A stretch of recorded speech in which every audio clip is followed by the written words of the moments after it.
आपने देखना शुरू कर दिया यूपी 9 न्यूज। मैं हूं आदिल अंसारी। देश की आर्थिक राजधानी मुंबई में मौलाना के घर पर हमला हुआ है। अज्ञात हमलावरों द्वारा मौलाना के घर के खिड़कियों के शीशे तोड़ दिए।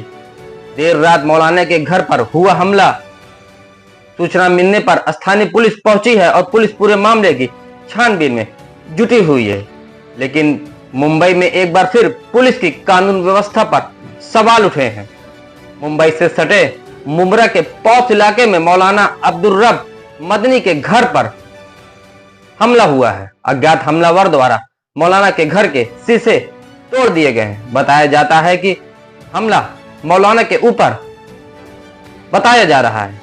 हालांकि पुलिस अब पूरे मामले की छानबीन में जुटी हुई है। ये पूरा मामला मुंबई से सटे मुमरा के पौष इलाके है, जहां मौलाना अब्दुल रब मदनी के घर पर अज्ञात हमलावर द्वारा हमला किया गया है। देर रात हमले की खबर सुनते ही मौलाना के घर पर लोगों की भीड़ इकट्ठा हो गई और आरोपियों के खिलाफ कानूनी कार्रवाई की मांग भी उठने लगी। लेकिन मुमरा के पौष इलाके में इस तरह से देर शाम हमला होने से मुंबई पुलिस की कानून व्यवस्था पर एक बार फिर सवाल उठने लगे हैं। हालांकि पुलिस ने पूरे मामले की छानबीन शुरू कर दी है।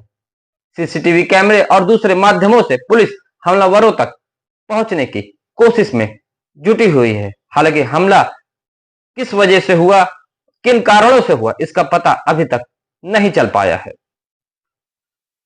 पूरी रिपोर्ट देखिए।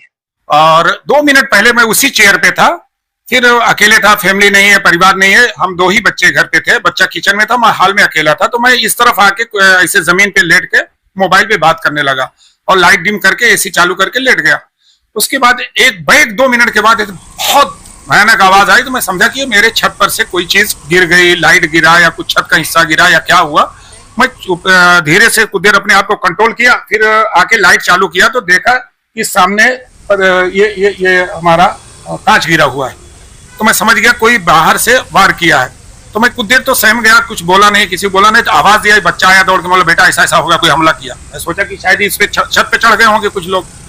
लेकिन मैं कांच से देखा कोई नहीं दिखा। तो मुझे थोड़ा हिम्मत हुई, मैं फिर नीचे भागा बच्चों को लेके और वहां गया तो देखा कि नीचे कोई दिखा नहीं। फिर मैं पीछे रिवर्स हो गया कि हो सकता है कोई रोड पे खड़ा हो जो ऊपर हमला किया, फिर मेरे ऊपर टूट पड़े। तो मैं आके एक जगह खामोशी से खड़ा हो गया और मैं चंद दोस्तों को, पुलिस को, ईसीपी साहब को फोन किया, अनवर भाई को फोन किया, इनको फोन किया, बच्चों को किया। कुछ लोग भाग भाग के आए। फिर वो जाके जब सब आए तो हिम्मत आई कि भाई चल के देखे वहां। फिर नीचे जाके देखे तो मुझे लगा कि यहाँ से कोई आदमी हमला किया है और उसको बराबर मालूम है कि मैं कहाँ बैठता हूँ और अभी गया हूं मैं घर पे, तो मैं होऊंगा वहां जरूर। इससे परिवार नहीं है तो मैं वहीं होऊंगा। ऐसा पूरा लगता है कि कोई प्लानिंग रही है कि भाई ये आदमी इस वक्त वहीं बैठा होगा और हमला किया जा सकता है। मैं इसलिए कि ताल्लुकात तो मेरे सभी से हैं, सियासी, भाजपा से भी है, एनसीपी से भी है, कांग्रेस से भी है, अदर पार्टियों से। संजय सिंह हमारे दोस्त अभी आए थे चंद दिन पर, आम आदमी पार्टी के।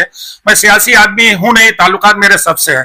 तो ऐसा नहीं लगता है। अब कुछ भी हो सकता है, या हो सकता है इलाकाई कोई बात हो, या मैं एक ऐसी तंजीम से जुड़ा हूं। आप जानते होंगे कि मैं राब्ते मसाजिद का मैं नायब सदर हूं।